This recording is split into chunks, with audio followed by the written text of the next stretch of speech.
Olá, professor Osmar Lucena Filho, professor de língua portuguesa, professor também lotado no laboratório de informática e também estou funcionando neste ano como PDT. Uma saudação muito especial aos nossos alunos, sobremaneira aos alunos segundanistas, com quem eu trabalho mais diretamente no turno da tarde. A vocês todos chega a minha saudação, às famílias de vocês, uma saudação ao núcleo gestor, aqui também representado na pessoa do professor Paulo Pimentel, o Grêmio, aqui através também do nosso amigo que está funcionando como cinegrafista e, enfim, vamos ao que de fato nos interessa nesta conversa breve com vocês. É a retomada de um diálogo já iniciado e, penso eu, tão bem conduzido ali através do aluno online. Toda semana eu tenho um encontro com você no aluno online. Toda semana eu converso com você também através do WhatsApp, do Google Classroom e também do e-mail. São as fontes de que nos servimos para a nossa comunicação. Antes de irmos ao conteúdo propriamente dito desta mini aula, um texto que tem tanto a ver com a realidade em que estamos mergulhados nestes tempos de pandemia. Depois de tudo. Depois de tudo, ficam três coisas. A certeza de que estamos sempre a começar. A certeza de que é preciso continuar. A certeza de que podemos ser interrompidos antes de terminar. Por isso, devemos fazer da interrupção um caminho novo. Da queda, um passo de dança. Do medo, uma escada. Do sonho, uma ponte. Da procura, um encontro. Texto de Fernando Sabino. É a mensagem inicial que eu deixo para vocês. Meus amigos, a minha conversa nesta tarde, aqui nos estúdios improvisados na Escola Castelo Branco, é em torno de dúvidas do dia a dia da língua portuguesa. A língua portuguesa originária do latim, que nasceu tão parecida com a cara do pai, com o latim, por isso que ela é tão dinâmica. É uma língua muito dinâmica nossa. Vejam vocês, por exemplo, que o que, aquela partículazinha, que, o é, tem 18 funções. Mas não se assuste, você que está me ouvindo. Não vamos às funções do que. Eu quero trabalhar assuntos ainda mais práticos da escrita, da produção textual, porque você sabe que ao fazer a sua redação no Enem e em outros momentos da vida da escola, nos concursos vestibulares, pela vida fora, você tem que ter um cuidado com selecionar a norma culta. Em português não há necessariamente certo nem errado na comunicação. E o que a gente precisa fazer é uma adequação. Nem certo nem errado, mas o adequado. Então, na hora do Enem, o que é o adequado? Que você use na redação a norma culta. Então, às vezes, há uma dificuldade, por exemplo, no uso do mal com L e do mal com U. Quem de nós não já enfrentou esta dificuldade? E agora, meu Deus, é mal com L ou mal com U? Aí você tem que se dar conta de que você está trabalhando duas classes gramaticais. Uma, o mal com L, é o advérbio. E ele não se flexiona, ele não muda, ele não sofre um desdobramento na frase, uma mudança, por pequena que seja na frase. O outro é o adjetivo, é qualidade. Um expressa circunstância, o outro expressa qualidade. Então temos, por exemplo, uma frase: ele vai mal. Passemos esta frase agora para o gênero feminino. Ela vai mal também com L. Neste caso vai ser mal com L, por quê? Porque mal aqui é o contrário de bem. O mal com L é o contrário de bem. Seria uma forma contrária de eu dizer ele vai bem. Aí eu digo ele vai mal. Ela também vai mal. Como se trata de um advérbio, aí não houve nenhuma alteração. Permaneceu mal com L para o ele, que é masculino, e permaneceu mal com L para ela, que é um substantivo, um pronome feminino, né? Ela. Tá certo? O outro com U é o contrário de bom, né? É o contrário de bom. Você faz exatamente o inverso. Tá certo?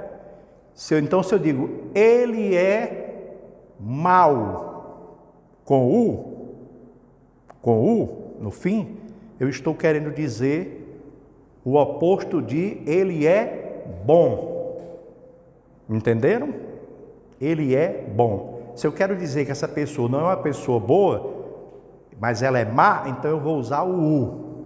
Aí, no caso, observem que já vai haver aí uma flexão, porque se trata de adjetivo, aí terá sim uma diferença. Ele é mal com U, que é o contrário de bom. Ela, pronome agora feminino, pronome pessoal, ela é má. Aí houve uma mudança de U para A. No mal anterior, nós não trocarmos, permaneceu do mesmo jeito. Mal com L para ele vai mal. Mal com L para ela vai mal. Quando eu substituí o mal, agora usando o mal com U, houve essa diferença, porque é adjetivo. No espaço lá em que este vídeo vai estar exposto, vocês vão ter essas regras lá direitinho, tá certo? Outro problema na escrita, o mas, M-A-S, e o mais. Meu Deus do céu, quantas vezes corrigindo as redações de vocês, tendo em mão as atividades de vocês e até mesmo em textos de gente que se diz formada, de anel no dedo, em documentos oficiais eu já me deparei com muitas aberrações em relação ao uso do mas e do mais. Precisamos ter cuidado. Mas, M-A-S, é uma conjunção coordenativa adversativa. O que significa dizer que cada vez que você usa um mas na sua fala, você vai introduzir uma ideia contrária à primeira ideia que você já falou. Por exemplo, eu digo assim: estudei muito, mas não passei no concurso. Vejam que este mas, que é uma conjunção coordenativa que gera uma ideia adversária, contrária à primeira, pode ser substituído inclusive por porém, por contudo, por todavia, por entretanto, por entrementes e outras possibilidades. Você pode substituir esse mas por porém, por exemplo. Estudei muito, porém não passei no concurso. Estudei muito, no entanto não passei no concurso. Vejam que há um leque de possibilidades de substituição. Agora, se você for usar, então aí é o mas, é o M, o A e o S. O outro é o mais. Ah, professor, tá certo. Aí tem um I, apareceu um I. M-A-I-S. Tá certo?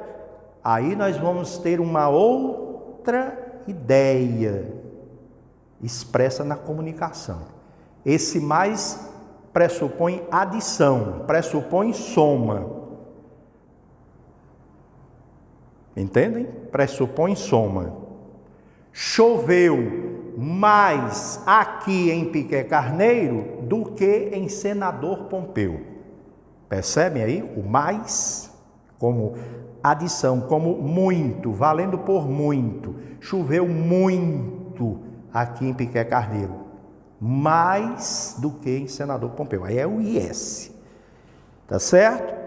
Então, lembrar-se sempre que o outro, que é o mas, tem sempre a ideia de porém, e sempre vai introduzir uma ideia negativa, vai sempre contrariar o começo da primeira frase que você disse. Ele sempre introduz uma ideia adversária, contrária, diferente, de carga negativa à primeira que você disse. Vou repetir o exemplo. Estudei muito. Ó, tudo está aqui bem positivo. Aí lá vem a vírgula. Geralmente esse mas vem precedido de uma vírgula. Aí você coloca a vírgula, aí diz, mas não fui aprovado. Vejam que você está introduzindo uma ideia de carga negativa sobre a primeira ideia de carga positiva. Daí ser uma conjunção adversativa. Aqui no nosso... São muitas as dúvidas do dia a dia, depois a gente vai ter outras aulas, outros momentos, mas é claro que eu quero comentar mais algo para vocês, e é sempre aqui no plano da gramática, né? Um pouco vendo, claro, a norma culta, Agora é uma questão de concordância verbal. Paulo, e você aí sinalize o tempo de que eu disponho. Olha, é o verbo fazer. Presta atenção nisto aqui. O verbo fazer, quando ele indica tempo decorrido, quando ele tem uma ligação com a contagem do tempo, o tempo que passou, o tempo que já se foi, ele é impessoal. O que significa dizer que um verbo é impessoal? Que ele tem que permanecer sempre, sempre, sempre no singular. De outra maneira, ele fará a concordância normal como os outros verbos. Mas em se tratando de contagem de tempo, ele é impessoal, então ele fica no singular. Vamos dar um exemplo. Eu estudo na escola Castelo Branco faz 5 anos. Aí a pessoa que não tem a noção de gramática, não conhece a regra gramatical, vai dizer, ora, mas se são 5 anos, então não seriam fazem 5 anos? No entanto, não. É no singular, porque o verbo fazer, tendo uma ligação com medida de tempo, e aqui eu estou medindo o tempo, eu estou dizendo quanto tempo faz que eu estudo na escola Castelo Branco, 5 anos, então ele fica impessoal. O que significa dizer, vai ficar no singular. Do contrário, ele é conjugado normalmente, não tendo a ver com noção de temporalidade, ele se conjuga normalmente, quer dizer, vai concordar com o sujeito. Exemplo, ele faz um bom trabalho. Elas fazem um bom trabalho. Porque aqui já não tem mais a ver com medida de tempo, mas com uma ação praticada pelo sujeito. Isso pode ser complexo, porque exige aqui o raciocínio lógico, acho que vocês estão entendendo. Quando eu dizia, estudo na escola Castelo Branco faz 3 anos, esse faz, vou voltar ao que eu já havia dito. Noção de tempo, contagem de tempo, tem uma matemática aí nesse faz, então ele permanece no singular porque ele deve ficar na impessoalidade, o que significa dizer estar no singular. A outra situação não, é faz de fazer, de agir, de interagir, de trabalhar. Eles do Grêmio fazem um bom trabalho na escola Castelo Branco. Eles fazem, aqui é fazem, vai concordar com eles. Mas no outro caso, no singular.